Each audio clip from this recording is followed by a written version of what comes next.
गांव में एक छोटा सा शिव मंदिर था जिसमें एक वृद्ध पुजारी रहते थे। एक दिन एक गरीब माँ अपने नन्हे से बालक को मंदिर के द्वार पर छोड़कर चली गई। बहुत खोजने पर भी पुजारी को बालक के परिवार का कुछ भी पता ना चला।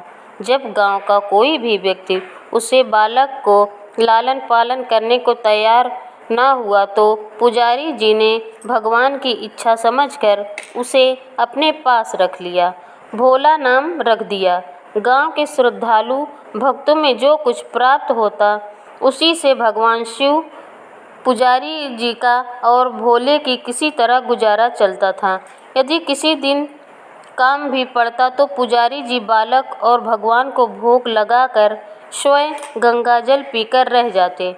धीरे धीरे भोला बड़ा होने लगा और अब पूजा वह पुजारी जी के कामों में हाथ बटाने लगा। वृद्ध पुजारी जी के थके हारे हाथों को कुछ आराम मिलने लगा। इसलिए उन्होंने बोला कि मंदिर की सफाई, भगवान शिव की पूजा, उनके भोग लगाने के लिए, उनकी आरती करने के लिए विधि अच्छी प्रकार से समझा दी। अब वह भगवान शिव का नाम जाप और संकीर्तन में समय व्यतीत करने लगे। एक दिन भगवान शिव के संकीर्तन का नाम शिव शिव शिव का जाप करते हुए उनके प्राण छूट गए। अब बालक भोला इस संसार में भगवान शिव के सिवा कोई सहारा ना रहा।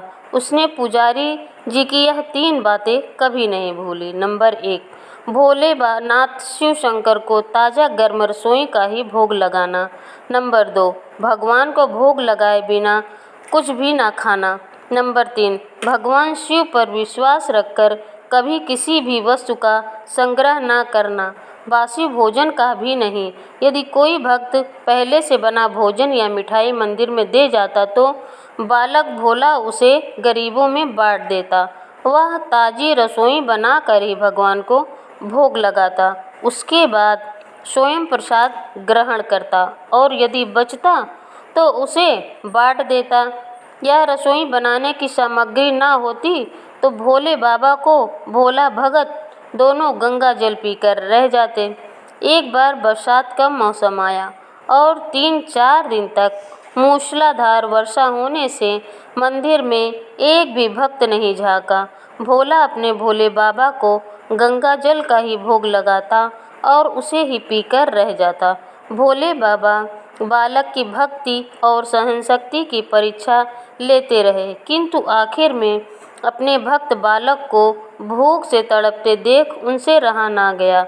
वे सेठ के नौकर का रूप धरकर हाथ में भोजन सामग्री की पोटली लेकर वर्ष में भीगते हुए मंदिर के द्वार पर जा पहुँचे। उन्होंने आवाज़ लगाकर भोला को बुलाया और उसके हाथों में पोटली देते हुए बोले, सेठ जी ने यह कच्चा राशन भेजा है, इससे रसोई बना लो और भोग लगाओ और प्रसाद पाओ और कल फिर आऊँगा।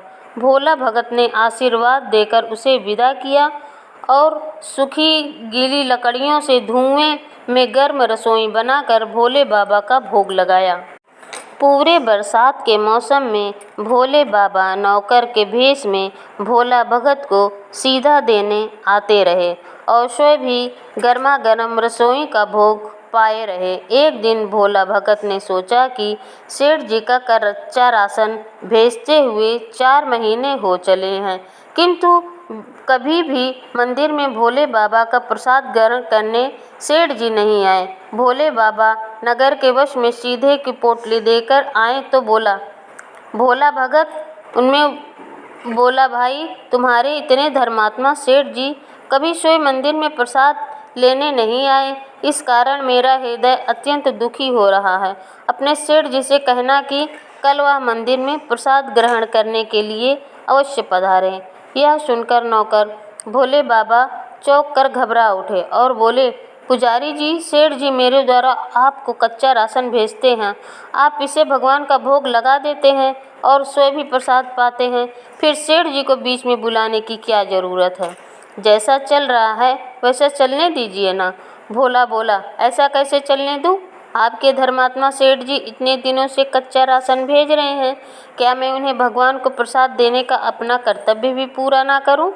मैं किसी का उधार रखने वाला नहीं हूं। अपने सेठ जी से कह देना कि यदि कल भोले बाबा का प्रसाद ग्रहण करने ना पधारे तो उनका कच्चा राशन लेना बंद कर दूंगा। नौकर बन भोले बाबा तो अपने भोले भगत की अकड़ देखकर कांप उठे। यह सोचकर मन ही मन हंसने लगे, आज तो लेने वाला ही देने वाले पर धौंस दिखा रहा। लेकिन सरल हृदय ने मनोभाव पर रीझ कर वे बोले, ठीक है पुजारी जी, कल सेठ जी मंदिर में प्रसाद ग्रहण करने के लिए जरूर पधारेंगे। दूसरे दिन सवेरे ही भोले बाबा नौकर के वेश में दूध और बहुत सारी सामग्री लेकर मंदिर में पहुंच गए। भोला चौंकते हुए बोला, भाई आज इतना सारा सीधा किस लिए लाए हो? नौकर बन भोले बाबा बोले, पुजारी जी भूल गए क्या? आज आपने सेठ जी को प्रसाद के लिए बुलाया है, इसलिए आप छक कर रसोई बनाइए और भोले बाबा को भोग लगाइए। हाँ, यह तो बता दीजिए कि सेठ किस समय पर पधारेंगे। भोले ने प्रसन्न होकर उन्हें बताया कि आने का समय बता दिया। अब भोला भगत की इच्छा पूर्ण करने के लिए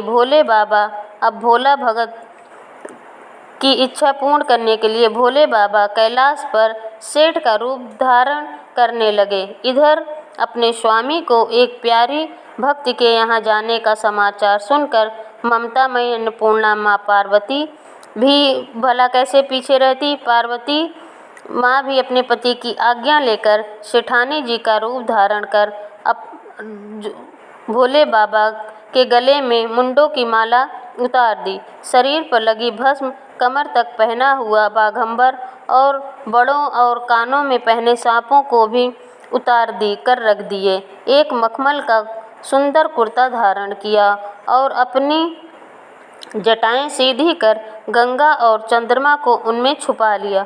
ऊपर से एक रंग बिरंगी पगड़ी पहन ली। सदैव नंगे पर विचरण करने वाले शिव जी ने आज पैरों में रेशमी जूतियां धारण कर ली। हाथ में त्रिशूल और डमरू भोले बाबा ने नंदी के हाथ में थमा दिया और अपने हाथ में एक सुंदर सी छड़ी लेकर पार्वती जी के तैयार होने की प्रतीक्षा करते हुए कैलाश पर चहलकदमी करने लगे।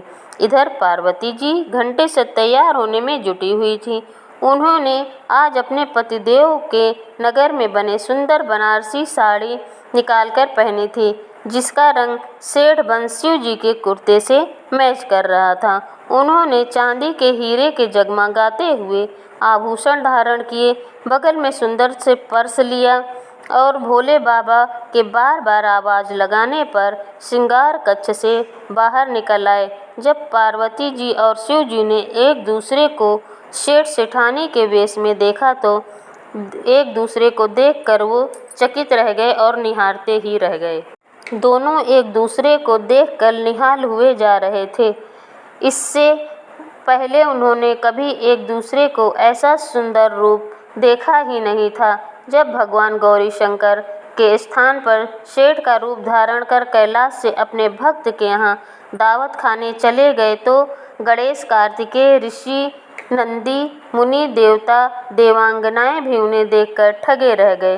सेठ बने शिव जी अपने हाथ में लगी हुई छड़ी को अदा से घुमाते हुए पृथ्वी पर देखते हुए चल रहे थे।